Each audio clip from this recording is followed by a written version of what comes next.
નમસ્કાર દર્શક મિત્રો, એસડી ન્યૂઝ ગુજરાતી ચેનલ પર આપનું સ્વાગત છે અને હું આપની સાથે વૈશાલી પોબારુ કરીશું નજર આજના સમાચાર પર। અંકલેશ્વરથી ઓસારા ખાતે મહિનાના છેલ્લા રવિવારે બાબર વીરદેવના દર્શન માટે ભક્તોની ભીડ જોવા મળી। મહિનામાં એકવાર દર્શન માટે ખુલતું મંદિર એટલે કે વિશ્વ શાંતિ મહાકાળી મંદિર ઓસારા ખાતે આવેલ શ્રી બાબર વીરદેવનું મંદિર જે અંગ્રેજી મહિનાના છેલ્લા રવિવારે સવારે 5 વાગ્યાથી સાંજના 7 વાગ્યા સુધી ભક્તો માટે દર્શન અર્થે ખુલ્લું મૂકવામાં આવે છે।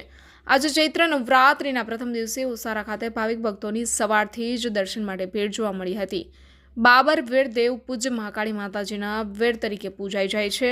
મહાકાળી માતાજીની આજ્ઞાથી જ આ મંદિર મહિનાના છેલ્લા રવિવારે દર્શન માટે ખુલ્લું મૂકવામાં આવે છે। અહીંયા દર્શન માટે આવતા ભક્તો સફેદ ધજા, અત્તર અને બળ બાકરનો પ્રસાદ બાબર વીરને અર્પણ કરે છે અને માનતા પૂરી કરે છે। Reporter Jayesh Prajapati, SD news Gujarati, Ankleshwar.